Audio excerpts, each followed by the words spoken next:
अब तो जीवन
आजान बुझ संजाब दर्शन राम जित कर दूषण इति भजति तुलसी दास शंकर शेष मुनि मनरंजन इति भजति तुलसीदास शंकर शेष मुनि मनरंजन इति भजति तुलसीदास शंकर शेष मुनि मनरंजन इति भजति तुलसीदास शंकर शेष मुनि मनरंजन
ऐसा हुआ कि भगवान श्री कृष्ण वो भ्रमण कर रहे थे, अपने सखाओं के साथ भ्रमण कर रहे थे गोकुल में, वृंदावन में। तो भ्रमण करते करते उनको भूख लग गई। अपने सखाओं के साथ थे, भगवान लीला करते हैं कि भगवान को भूख लगी। तो दूर ब्राह्मण यज्ञ कर रहे थे, बड़े बड़े प्रसिद्ध याज्ञिक ब्राह्मण जो पटु थे वेदों के उच्चारण में, बड़े बड़े मंत्रों के साथ भगवान का यज्ञ कर रहे थे। बहुत सारे हवन कुंड बनाए गए थे, बहुत सारे पटु ब्राह्मण वहाँ बैठे थे, है ना, जो अलग अलग मंत्रों से यज्ञ कर रहे थे, सुंदर सुंदर मंत्रों से। तो भगवान ने अपने ग्वाल बालों को भेजा कि जाके उनसे कहना कि यहाँ पर कृष्ण आए हैं और उनको भूख लगी है, तो कुछ दे दीजिए। तो उन्होंने जाके वैसा ही किया, ब्राह्मणों से मांगा। तो ब्राह्मणों ने भगवान श्री कृष्ण को नहीं पहचाना और उन लोगों ने भोजन नहीं दिया कि अरे अभी कहाँ आ गए यहाँ मांगने के लिए, अभी यहाँ हवन इत्यादि चल रहा है, अभी भगवान को यहाँ भोग लगेगा, अभी यहाँ पे हवन सामग्री डाली जाएगी और खीर पूड़ी का प्रसाद डाला जाएगा, कहाँ आ गए, चले जाओ। भगवान यज्ञ भोक्ता है। यज्ञ किसकी प्रसन्नता के लिए किए जाते हैं? यज्ञ किए जाते हैं भगवान श्री कृष्ण की प्रसन्नता के लिए, भगवान के लिए किए जाते हैं। तो यज्ञ भोक्ता खुद आ गए ब्राह्मणों के पास में कि हमें दीजिए, लेकिन उसके बाद वो क्या कह रहे हैं, भगवान को नहीं पहचान के और भगवान को देने से उन्होंने मना कर दिया है। तो जो भगवान को बिना पहचाने, भगवान को बिना जाने बड़ी बड़ी आहुति भी देते रहेंगे तो क्या फायदा। जानना जरूरी है भगवान क्या कहते हैं भगवद गीता में, अहम, मैं ही सबका माता पिता हूँ, गतिर भरता प्रभु साक्षी निवासा, शरणम सुहृद प्रभव प्रलय स्थानम निवासम बीजम अव्ययम तो भगवान ही सब कुछ है, गतिर भरता प्रभु साक्षी, सब कुछ भगवान है, सबकी गति, सब कुछ कृष्ण है ना। इसके बाद हमने तो नहीं पहचाना, नहीं दिया, भगा दिया उनको। उसके बाद जब ब्राह्मण पत्नियों को पता चला, ब्राह्मण भगवान को खूब अच्छे से मंत्र पढ़ते थे, खूब वेदाध्ययन किया था, लेकिन भगवान को नहीं जानते थे, भगवान को नहीं पहचानते थे। इसका अर्थ है कि उन्होंने अभी तक बहुत ठीक से भगवान के बारे में ज्ञान अर्जित नहीं किया था। वे नहीं जानते थे कि भगवान हर ब्रह्मा के एक दिन में एक बार जन्म लेते हैं, आते हैं। भगवान श्री कृष्ण के स्वरूप को देखकर भगवान को समझा जा सकता है, लेकिन कभी कभी ऐसे होते हैं कुछ ब्राह्मण जो भगवान को नहीं समझते हैं। तो एक बार नारद जी आए इस पृथ्वी में भ्रमण करने के लिए, और नारद जी ने देखा एक ब्राह्मण वेदों का उच्चारण कर रहे थे, तपस्या कर रहे थे। तो उनके पास गए नारद जी, तो उन्होंने प्रणाम किया, अरे नारद जी आप आ गए, बहुत हमारे धन्य भाग, आप आ गए। तो उन्होंने पूछा नारद जी आप कहाँ जा रहे हैं? उनका हम तो वैकुंठ जा रहे हैं। उनका अच्छा वहाँ भगवान मिलेंगे, हमारी तरफ से प्रणाम करना, और प्रणाम करके कहना कि भगवान से पूछना कि भगवान हमें कब बुलाएंगे। हम यहाँ वेदों का अध्ययन करते हैं, यज्ञ इत्यादि करते रहते हैं, भगवान कब बुलाएंगे? नारद जी ने कहा ठीक है। इसके बाद नारद जी और बढ़े तो एक इमली के वृक्ष के नीचे एक मौची बैठा था, तो जूते बनाने वाला वहाँ पर बैठा हुआ था। तो उसने भी नारद जी को प्रणाम किया। वो जूते बनाता था लेकिन राम राम बोल के, हरे कृष्ण कृष्ण कृष्ण हरे हरे, हरे राम राम राम हरे। भगवान का मंत्र कभी भी लिया जा सकता है, बाथरूम में भी ले सकते हैं, नहाते नहाते कहीं भी ले सकते हैं। अब माला से जब करना हो तो बढ़िया से नहा धो के करना चाहिए, लेकिन नाम कहीं भी लिया जा सकता है। तो नाम ले रहे थे तो नारद जी को देख के उन्होंने भी प्रणाम किया। उन्होंने पूछा नारद जी अब कहाँ जा रहे हैं? वैकुंठ जा रहा हूँ, भगवान को मेरा प्रणाम कहिएगा। इस तुच्छ सेवक ने भगवान को अपना प्रणाम कहा है। और भगवान से पूछना कि भगवान मुझे कब बुलाएंगे, उसने भी यही प्रश्न किया। नारद जी ने कहा ठीक है। इसके बाद नारद जी कुछ समय के बाद वापस पहुँचे तो ब्राह्मण देवता ने देखा तो दौड़े दौड़े गए। हमने कुछ प्रश्न किया था, आपने पूछा भगवान से कि कब बुलाएंगे? तो उन्होंने कहा हाँ पूछा। तो भगवान ने क्या कहा? तो भगवान ने कहा कि 100 जन्म लगेंगे। कितने जन्म लगेंगे? 100 जन्म लगेंगे। तो वो कहता है कि इतने लंबे समय से मैं पूजा कर रहा हूँ, मैं तपस्या कर रहा हूँ, उनमें 100 जन्म लगेंगे, ऐसा कैसे हो सकता है?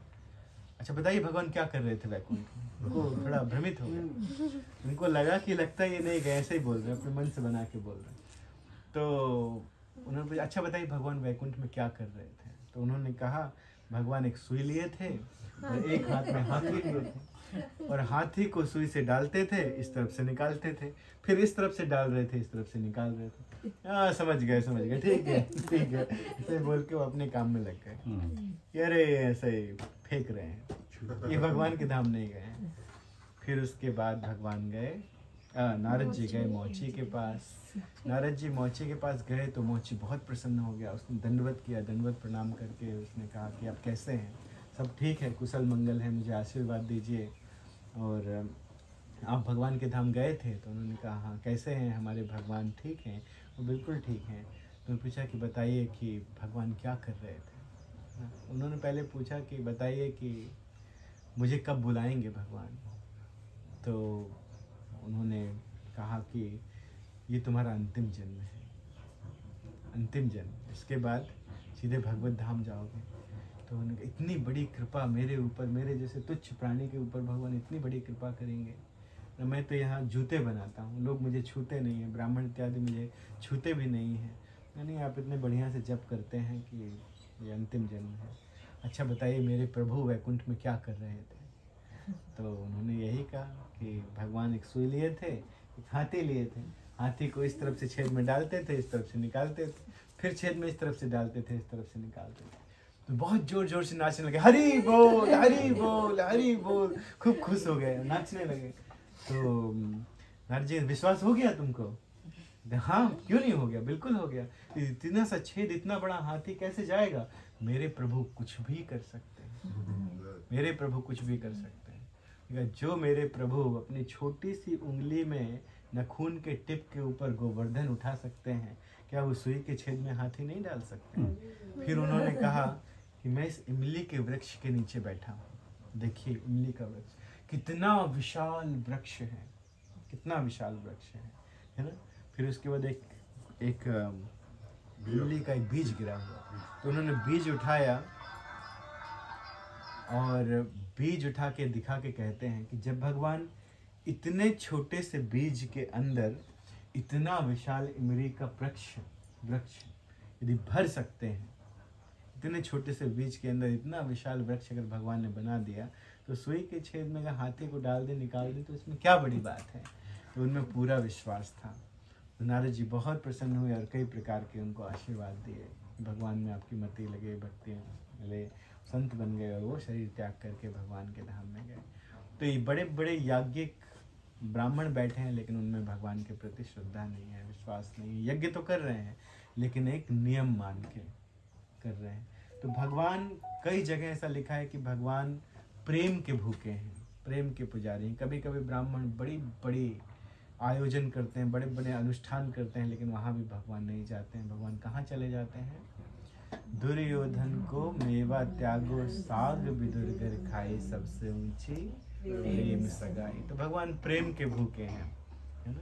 तो जब ब्राह्मण की पत्नियों को पता चला कि भगवान आए हैं, कृष्ण आए हैं और भूखे हैं, तो उनके हृदय में बहुत श्रद्धा है कृष्ण के प्रति।